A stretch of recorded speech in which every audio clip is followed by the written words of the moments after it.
Hello and welcome to Forward Boldly. I'm Christine Niles. From Planned Parenthood to traditional Catholic artist. Today I'm speaking with someone very special. His name is Matt Lorenz, who has a very unique life story and conversion story. He was actually born in Poland with a grandfather who was a prisoner in Auschwitz and a father who sought political asylum in the U.S. He's going to get into all those details. Matt himself came to the U.S. as a boy, eventually ending up working for Planned Parenthood before he had a profound conversion experience that led him out of that line of work toward producing beautiful Catholic art. So, Matt, it's great to have you on the show. Welcome. Hey, welcome, Christine. Thank you for having me on the show. It's a great privilege and honor to be on your show. I have actually watched a lot of videos with you when you were still at Church Militant, so I remember you from those days. Well, excellent. I'm looking forward to this conversation. So, why don't we just jump right into it? First of all, you sent me some very beautiful holy cards, and I'm going to actually put them on the screen so that viewers can see them and how intricate the artwork is. And we're going to get all into the artwork that you do now and a board game that you're developing. We'll get into that a little bit later. But let's start from the very beginning. So, you were born in Poland and you came to the US as a boy. You have a very interesting background. Can you talk a little bit about the significance of the city in which you were born, how you came to the US, your father's situation, also your grandfather also had a very interesting history. Yeah, so I came to the United States when I was 15 years old. So that was back in 1987. And when we came over, I didn't speak any English at the time, so I just completed my, I guess what you call the elementary and junior high. In Poland, it's the first from first grade to eighth grade. So I just completed that, and in the summer, after I graduated, came over to the United States, and in September I had to go to high school here in New York City. So I entered high school without knowing any English, and that's kind of how it started. Um, I have two brothers and my mom, who all three of us came with my mother at the same time. But my father actually left Poland about 2.5 years before we were joined together in the United States. So, Poland was still communist at the time, and that's kind of why I contacted you in the first place because I heard your story, how you left Vietnam. I think it was before it became communist, right? No, it was after Saigon fell to the communists. So I lived there. I was born um, just the year before Saigon fell to the communists. We stayed until 1976, and then we finally left. Okay, so yeah, so so that's kind of what struck me first when I heard your story because I left Poland when it was still communist, and it wasn't actually easy to be released by the Polish government back in those days. It was easy to get a visa to come into the United States, but they wouldn't give us a passport. So that was a whole very difficult task just to get that. Right. So I guess when we came over, it was a very difficult start because we didn't know the language. My father only came, he had $400 in his pocket when he came over and basically starting life from scratch. So I kind of adapted very quickly to the new environment, made some new friends, a lot of international friends, because we had to go to a special class. Even in the New York City public school system, they had a special program for immigrants. And so we had to take up, I think it was like 3 or 4 hours of English every single day in high school. Can you talk a little bit about? I want to go back in time a little bit because you mentioned that your grandfather was a prisoner in Auschwitz. Why was he put in Auschwitz? Did he fight in World War II or? My grandfather was in the resistance when Germany invaded Poland, and they usually spent a lot of time in the woods, and they would attack the German soldiers, kind of like, strike and run. And at the time he got caught, he was actually visiting his home to get something to eat, and he was climbing out of the back window when the Germans came over at the very same moment, and they arrested him at that time. So, so my grandfather ended up being in the very first transport into Auschwitz. His number was 92. And I think the first 50 prisoners, or first 50 numbers were actually capos, which were the guards. So it started from, I think, from 51 on were the prisoners. So my grandfather was 92. Wow. So I had a profound experience with him because before he died, I think he died at 80. He actually visited us in the United States twice. But when when I was still a kid back in Poland before we came to the US, I visited Auschwitz with my grandfather together, and he showed me like where he slept, where he was eating, and all the different things. He lost one of his brothers in Auschwitz, and my grandma lost two of her brothers in Auschwitz. So I actually lost three family members. I'm very sorry to hear that. You mentioned in one of your emails that he had a great devotion to Saint Maximilian Kolbe. Yeah, so I actually have a devotion to him because of that, because I realized that he was there at the same time that my grandfather was there. And my grandfather actually spent his the whole war in Auschwitz almost to the very end, before it was liberated. But Maximilian Kolbe was actually, forget which year, but he didn't end up there right at the beginning. And my grandfather never knew him personally. They never they never even spoke together, to each other. Right. Well, let me talk. Let's switch over to your time here in the United States. I understand that you served in the U.S. Army.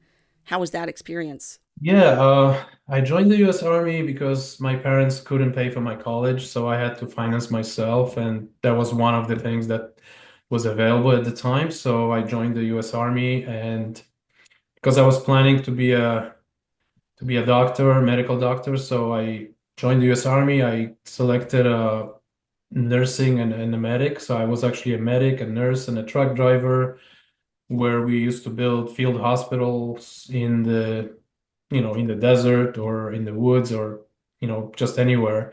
We could put up a 700 bed hospital fully functioning with operating rooms and everything within 3 days, and be able to receive patients and do surgeries and all these things. So I selected nursing because I wanted to get like an experience in a hospital environment, and it was a good experience. I mean, I was over a year stationed in San Antonio, Texas for that, and I went through all the different wards, ICU, burn unit, everything, so I got a lot of good experience with that. And I already had a biology degree from college at that time. So, I was on my way to become a doctor. And then I got into information technology and web development. And that sort of took over at the time. And, I abandoned my medical pursuit of my medical career, and I started working on computers, IT, programming, and things like that.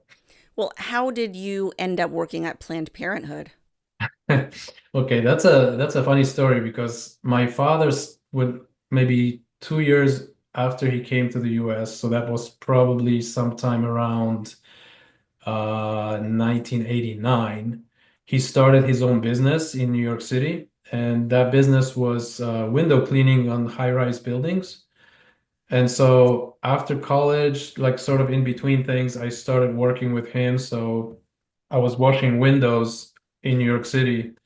I think the highest I was on the 53rd floor with like no security, like no safety, because we were not working on scaffolds. We were working from inside out. So, usually the way it works in New York is that buildings hire professional companies to clean their windows once a year, maybe, but windows get dirty more often than that. So sometimes people call people like us, and we would do the service, perform the service from inside out, but not all buildings have the safety features necessary for that. So it was a very dangerous job, actually. And that's where I met a guy who worked for Planned Parenthood. He was one of my father's customers, and He was a web developer, and I was into web development, and we started talking, and he got me into Planned Parenthood. So that was kind of how that happened. So, did you know what Planned Parenthood did at the time? I had absolutely no idea, and it didn't really register with me for probably at least 2 years when I was there. I mean, I was just interested in programming websites and doing programming and things like that. So I was really involved with that, and I was working at the headquarters of Planned Parenthood, which doesn't, you don't get an exposure to the clinic environment. It's not a clinic. There are no patients. There are no abortions there. So it's just a strictly very corporate kind of environment with offices, cubicles, and things like that. So you don't get that exposure. And What did you think that they did? I just thought it was just like a health organization. I didn't really look into it. Like I said, a friend who was my father's customer got me in there. It was very quick, and then I started working programming. So I was doing like different programming languages. So you don't really get to see a lot of things because everything is code. I'm just coding on my computer screen, and I wasn't really even paying attention to the actual content um, because I would just copy paste things into the programming that I did. So I didn't really pay attention to like what's really there. I was very involved on a teen website that Planned Parenthood was running at the time. It was called teenwire.com. So that was a website for teens that promoted things like masturbation, condoms, contraception, the morning after pill, all those things that Planned Parenthood does were promoted to teen audience on that website. So it was like an offshoot of the main website.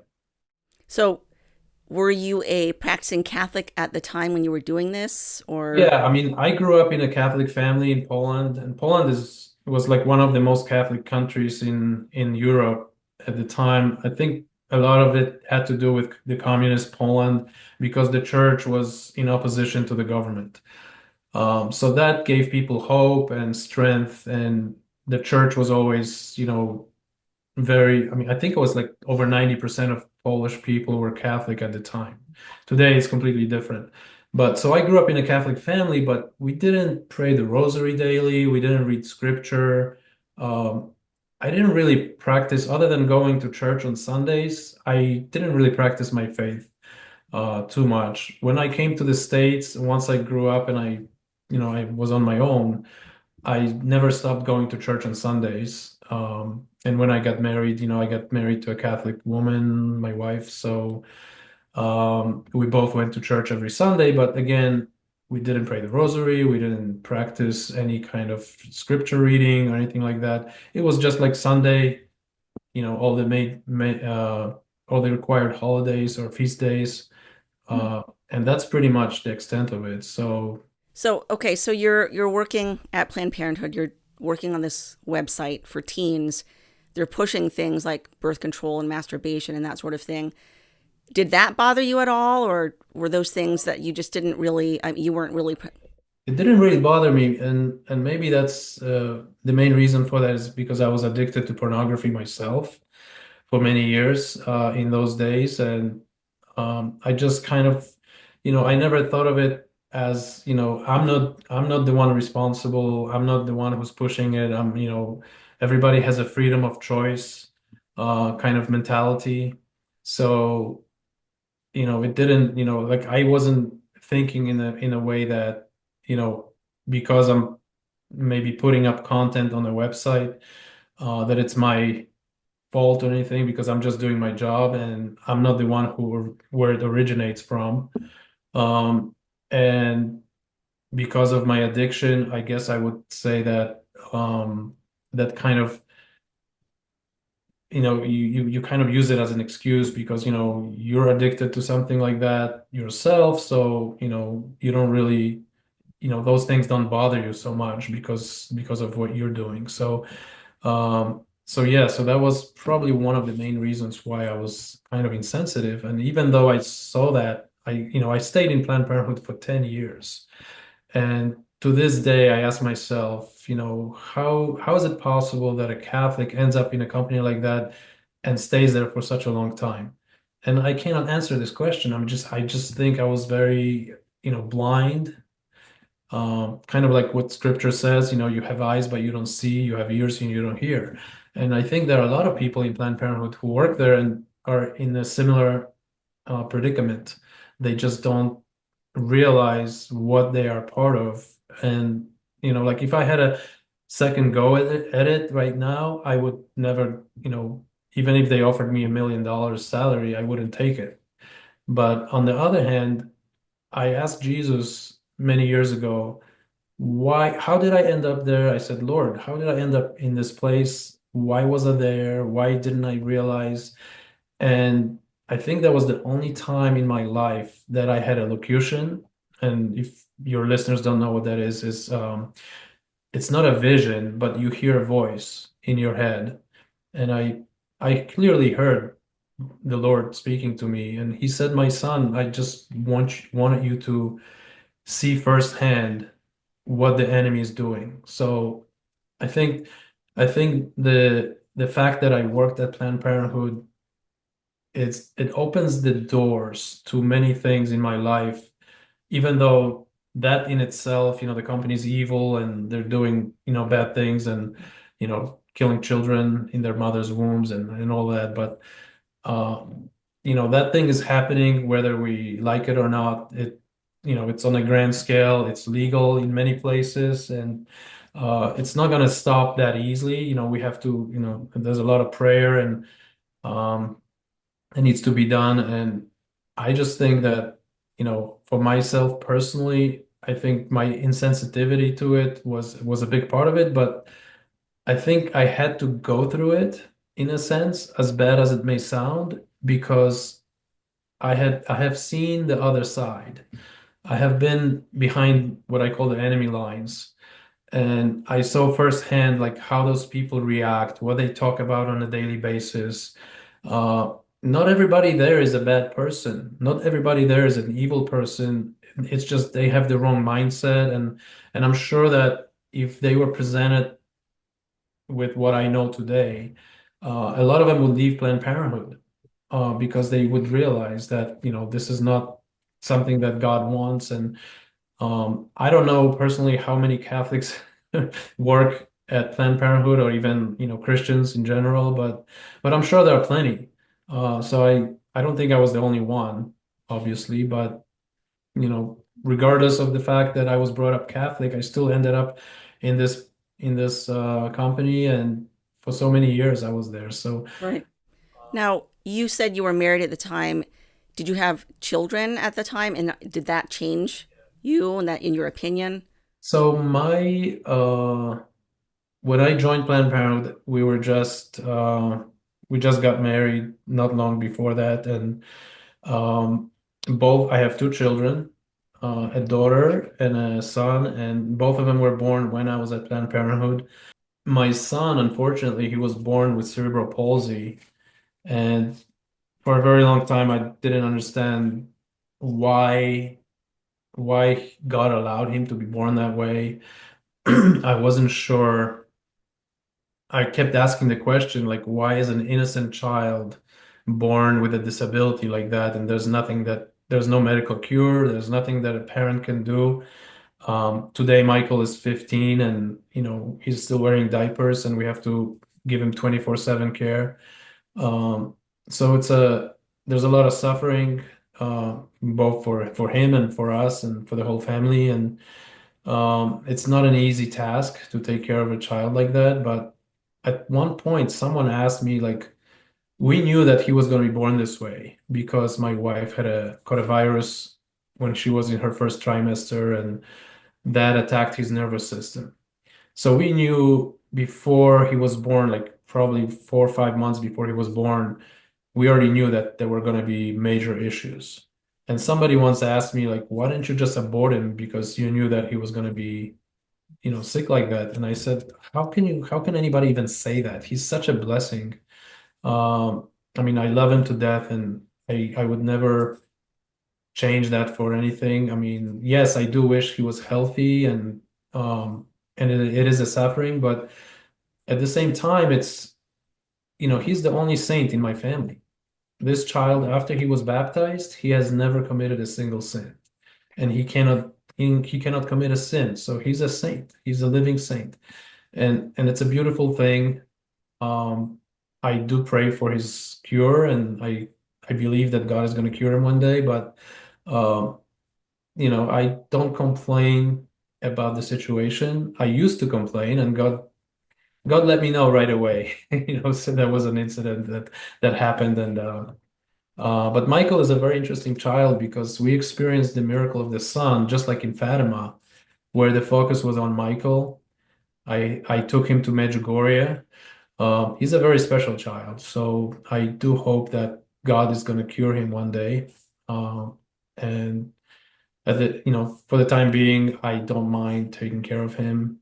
And Right, there's a lot of suffering, but he's a great child. right.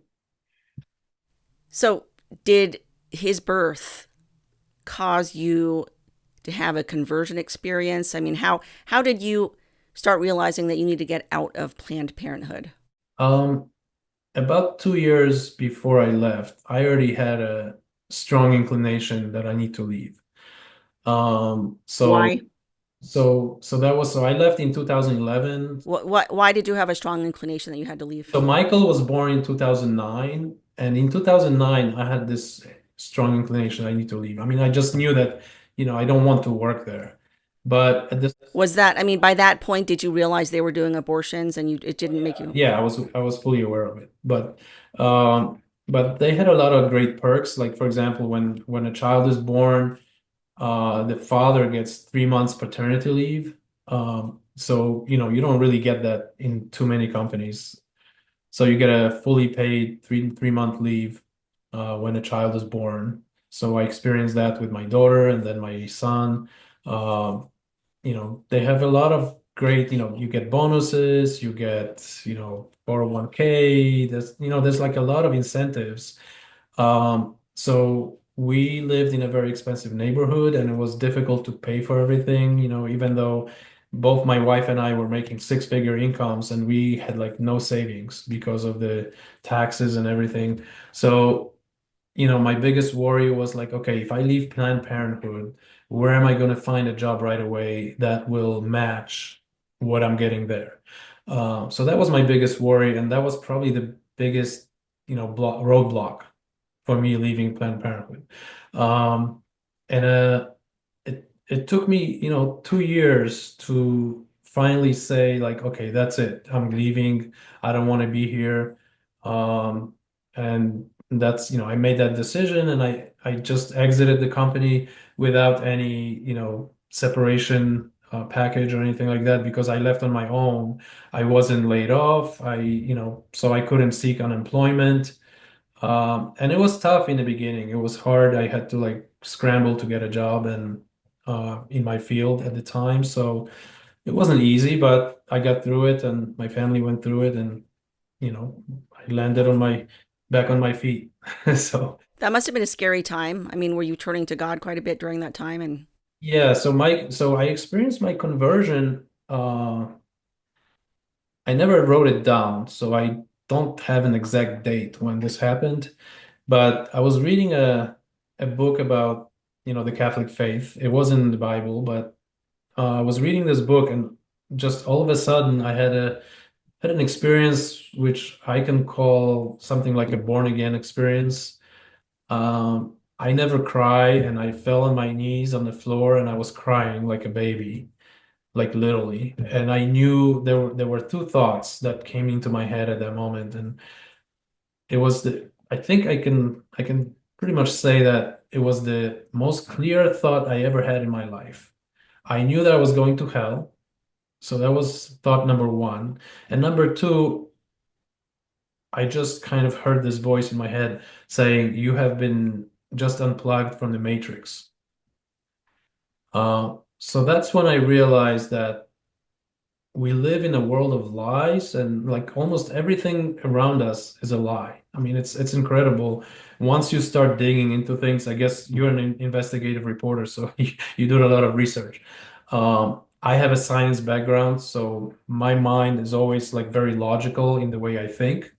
And so I always compare science to the Bible, and I always had a lot of problems that because not everything in the Bible matches what our science teaches today. So from that point on, I'm a very I like to investigate things and I never give up until I find my answer. So I have done a lot of investigating, a lot of research into different subjects that were interesting to me, and I always had to run everything by the Bible. So God has answered like, hundreds and hundreds of my questions. Me coming from the biology background, so, evolution and all these things that they teach you in school, um, I started finding out that they're all untrue. They're all based on theories. So there's a lot of pseudoscience out there that we are facing, and they're teaching this to our children in school, in college, and all that. And there's a lot of good science, and then there's a lot of pseudoscience, and they teach them both as facts, which is, I started realizing this, and I started investigating. And so when my conversion happened, the conversion was immediate. Like right off the bat, I knew that if I don't change my life, I'm going to hell. And that's part of the, pornography addiction and all that. Like the Blessed Mother said in Fatima, that the people go to hell mostly for the sins of the flesh. So that includes everything, masturbation, adultery, homosexuality, everything. It's all these sins. And so pornography is a big portion of that. And so that's when I realized that, I need to get out of this. I need to break this habit, break this addiction, because it's a real addiction. And that was not immediate. I mean, it took a long time to, it was gradually, for me personally, it was gradually getting, less and less, but it wasn't immediate. The conversion itself was very immediate. It was like a split second. Everything happened very quickly. But then after that, God has been working on me for many, many years. Now, this conversion experience that you had, did it happen when you were still at Planned Parenthood or was it after? Yeah, I was still there. Um, and so I had this experience, and it's very difficult to describe to someone who hasn't gone through something like that. But I mean, like I said, the thoughts that came into my head at the time were so clear. It was just like, you're on a path to hell. And I never thought of myself as a bad person. I went to church on Sundays. None of that mattered because of the addiction, because of just the way I lived my life. And so the conversion was a very profound experience. And from that point on, even today, I can still tell, I ask Jesus, I say to Jesus, like, only you could have done this to me because I was too weak as a man to break out of it on my own. I just know that. So I think only God could have done that. And I don't know exactly. My mother has offered many masses for me, for my brothers. So maybe, I'm pretty sure that that played a big portion in that experience. But ultimately, it's God's mercy and His Right, grace. right. Sounds like you had kind of like a Saint Augustine conversion experience because his mother prayed for so many years for him while he was living this immoral life. And then he had this just, during the time that God ordained, he had this amazing, profound conversion experience that just changed him completely. And he absolutely credited his mother's many years of prayers. I mean, I don't attribute it to myself at all because I Yeah. know that I was way too weak. And today I'm 100% free of it. I've been free of it for many, many years. And, um, you know, it's just with the internet and the cell phones and all the technology we have today, it's so much easier to fall into that. And once you get into this habit of, pornography, it's very difficult to break away from it. I mean, it's a real addiction. I know that a lot of priests have this problem, a lot of Protestant ministers and, pastors.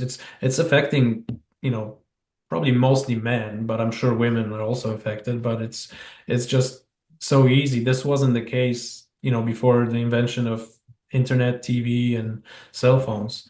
So I think I think saints who come out of our age are I don't want to say the greatest saints, but it's much harder to become a saint today, I think, than it was, even 100 years ago.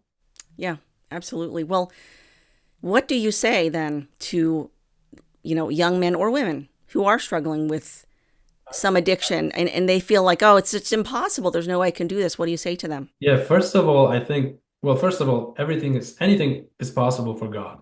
So, the biggest mistake we make is we don't put our trust in God. We don't trust him enough. Like, for example, right now, I lost my job, I lost my home to a fire, I lost both my cars, my furniture, everything. Everything went up in flames in 2 hours, about six years ago. So we lost everything in 2 hours. And I could have said, that's such a horrible experience to go through with two children, a disabled boy, and uh, you don't have a job. I lost my job the same year. So, you basically lose everything. So I could fall into depression and just, quit my life. But instead, I just did exactly the opposite. I never really blamed anybody for this. And um, I just said, okay, so here's another trial that God is placing in front of me. And today, I still don't have a job. My entire income is based on um, what I create as far as my Catholic art. And I don't know how much money I'm going to make tomorrow. I don't know how much money I'm going to make the day after. And I really don't care anymore. Um, and for the last 6 years that I've been doing this, God's always taken care of us. He always gives me just enough to get by, just enough to pay my bills. And I really don't worry about it. I kind of follow the scripture just the way it says, don't worry about tomorrow. God will provide, and he does. And so I started trusting him 100% completely, and I don't worry about any of that stuff anymore. That is so true. And that resonates with me too, because I went through my own uh, my own difficulties and having to just, when I left Church Milton, having to figure out what am I going to do to raise my children and take care of them. And God really does provide. He really does provide for his children. But I think for a lot of us, it's like, job security. And when you lose your job like in my case, I wanted to quit Planned Parenthood, but I was very worried about, what I'm going to do next, mhm, how I'm going to make that money that I've been making here. And um, so I wasn't putting my trust in God. I was just still worried about, I was too attached to the right, world. And right. so I learned through all these experiences that God put me through, I learned um, to trust him. And I always think back like, okay, my grandfather was in Auschwitz for 4 years. That's horrible. I mean, what is losing a home to a fire? That's nothing by comparison. So I'm like, looking at it from that perspective now, and I never ever complain. I just learned how to trust God, and when you do that, He just takes care of you. It's just you can't explain it. So nothing is impossible for God, and I think, you know, if people are addicted to things like pornography or whatever problems they may have, first thing they have to do is they have to put their trust in God. Because without that, you may be too weak to do it on your own, but when you put your trust in God, things are going to start happening. It's just, prayer is very important. Like when I grew up, I never prayed the rosary. Maybe I prayed like one or two rosaries my entire life. After my conversion, I started praying the rosary daily. It wasn't immediate. Like in my younger years, I would laugh at people praying the rosary. I would say like, it's pointless, just repeating the same thing over and over, Hail Marys, who does that? I mean, that's like for old ladies and, that's how I used to think. Today I pray the rosary, I pray the chaplet, I have other devotions that I pray. So we talk about building the Catholic economy, which means supporting our fellow Catholics and their businesses. Well, I want to tell you about an app. It's called Catholic Owned. If you're a Catholic and you want to find good Catholic businesses run by devout believers, check out the Catholic Owned app. They make it easy to do business with vetted companies owned by practicing Catholics. The app features hundreds of Catholic businesses of all kinds, local and national, and the app is adding more and more companies all the time. It is completely free to download and to use. By using it, not only are you supporting Catholic businesses, when you sign up, you'll get a complimentary copy of the 2024 Catholic-owned Christmastide Shopping Guide, along with exclusive discounts with the 36 featured vendors. Christmas is coming up, so it's perfect for shopping for everyone on your list, from your family to your friends to your parish priest. Just go to CatholicOwned.com, that's CatholicOwned.com, to learn how you can download this app and start shopping. Be sure to use the code Stella Maris at sign up. Again, that is CatholicOwned.com with the code Stella Maris. Sign up, start supporting Catholic businesses. Regardless of how you pray the rosary, it will make you more holy. It will put a stop to many things that we are into, anything that is not according to the will of God.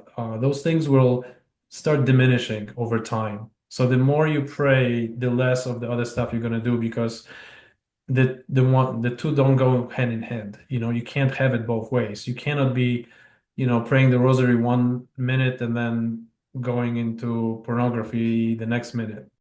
That's very true. That's very true. I mean, the rosary has a supernatural power that we cannot even understand. So, for me personally, that led to eventually I got consecrated to the Blessed Mother according to St. Louis de Montfort. I started praying the chaplet, which I wasn't praying from the beginning. And people were telling me like, hey, why don't you start doing the chaplet? And I was like, no, I'm already doing the rosary. That's enough. You mean the Chaplet of Divine Mercy? Yeah, Chaplet of Divine Mercy. I was very resistant to it at first. Eventually I learned it, I memorized the whole thing, so I just do it from my memory. So that's another thing. Then I discovered that some people pray the chaplet by mentioning the name of Jesus. Instead of saying, for the sake of his sorrowful passion, you say, through the most sorrowful passion of Jesus. It turns out that in many countries around the world, they have a different version of the chaplet with the word Jesus. And so instead of saying his, which we know we're referring to Jesus, but you're actually pronouncing his name 50 times instead of just saying his. And that makes a huge difference. And as I do my research, I find things that have been changed. Even things like St. Benedict's medal. The new medal doesn't have Jesus on it. The old one does. The old one was approved by the Pope. The new one wasn't. So there's like a lot of things like that people don't realize, they don't know about. So when I discover these things, when I do my research, I just implement them into my art. Well, let's talk about that. Let's talk about how you started getting into your traditional Catholic artwork and then let people know where they can learn more about it. Yeah, so right after the fire in 2018, I started a new business. It's a Catholic company. It's called Traditio Designs. And I started by doing images of Mary and angels. Everything was based on my digital photography. So I like doing digital photography, and I would photograph statues, Catholic statues, stained glass windows in churches and things like that. And then I would bring that to my computer, clean it up, do some work on it. Sometimes I would do a collage of, I would photograph 5 different statues of Saint Michael, and I would combine them together and create something new. So I started doing that, and I was creating wall art. I wasn't doing holy cards, I wasn't doing rosaries or anything like that, just wall art for the most part. And I think it was 2019. I went to Doylestown, Pennsylvania, which is a shrine of Our Lady of Częstochowa. It's an American version of the Polish shrine in Poland, which is very famous. And they have a Polish American festival once a year. So I registered to be a vendor at the event. And I drove down to Pennsylvania, and I just, opened a little tent with my artwork. I sold a few pieces, but I didn't really make any money. I actually lost money on the whole thing because I had to pay for gas and lodging and everything else. But on the last day, that was a 4-day event. On the last day, right before I started closing up, a strange woman walked up to me and she said, "Why don't you start making holy cards?" So, um, to this day, I don't know who she was. I think maybe she was an angel in disguise. But whatever the case, I listened to her suggestion and I started making holy cards with my art. And so today, 6 years later, I have made over 500 holy cards of saints, Mary, Jesus, angels, and all that. I dig up prayers from even from hundreds of years ago for my cards, and I started selling that online, and that became my main source of income. And then, gradually I started moving my artwork into other things. Like now I design my own rosaries with precious stones. I designed the special crucifix, which so far I haven't found anyone else who sells this. Um, I embedded the original 18th century St. Benedict's medal into the crucifix with Jesus on it. And I use that from all my rosaries. Where did you find the 18th century St. Benedict medal? Well, I actually bought one on eBay, made of silver, which was not cheap. Uh, then I lost it when I was mowing my lawn. Oh no. It was somewhere in the grass field. I said, okay, I'm never gonna find this. So I prayed to Saint Anthony of all the saints. Next day, the medal is sitting on top of my lawnmower. No way. I can't explain how it got there, but I was so happy that I found it. Over the last 6 years, I have generated so much artwork. I mean, I have done over 150 saints, 40 apparitions of Mary, and I traveled to places like Jerusalem. I went to Bethlehem, Israel. I went to Garabandal, Medjugorje, Fatima. So I started going to all these different places and photographing things. For example, I have Jesus being flagellated. So when he's being scourged, I went to the Church of Scourging in Jerusalem. And so I placed Jesus right at that church. So the Holy Card has Jesus at the place of scourging. Um, and so I apply all that, and then once I gathered so much artwork, I said now it's time to move on to something different. So I decided to make board games for children. I have developed about 15 board games right now, which are waiting to be produced. My first board game is almost finalized. I'm still raising money for it because I can't afford to produce it, but all the work has been done, so the game is ready for production. Wonderful. Uh, and I'm hoping to release it probably sometime around February, March of next year. Um, and the name of this game is The Holy Quest. Here's my little prototype. This is an expansion pack for the game. Uh, the actual game is like a really big board. My second game is going to be called The Triumph of the Immaculate Heart. So that game is going to be all about Mary and the apparitions. So I was hosted on the Miracle Hunter, which is Michael O'Neill from EWTN. So he had me on his radio show a few months ago talking about this because he's all very much into Marian apparitions. So he was very interested in this because I'm going to be making a board game about Mary, Hmm. which no one has done before. Um, But my first game is all about saints. It's gonna have actually four religious orders in it. It's gonna have the Carmelites, Franciscans, Dominicans, and Jesuits, and the children will be playing with the actual saints in the game. So you can be Saint Therese of Lisieux, or you can be Saint Dominic.